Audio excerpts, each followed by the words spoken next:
বন্ধুরা আমরা এখন চলে এসেছি তারকেশ্বরে। তো চলো ভোলা মহেশ্বরে দর্শন করতে যাই। আমরা সেই রাত থেকে বেরিয়েছি, এখন আমরা চলে এসেছি তারকেশ্বরে।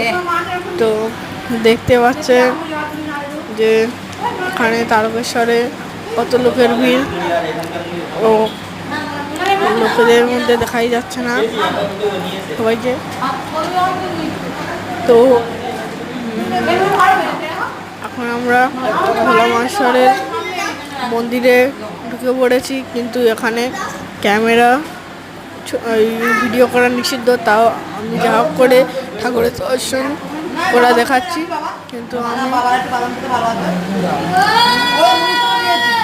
যথাসাধ্য চেষ্টা করছি ঠাকুরের দর্শন করানোর। তো ভিডিও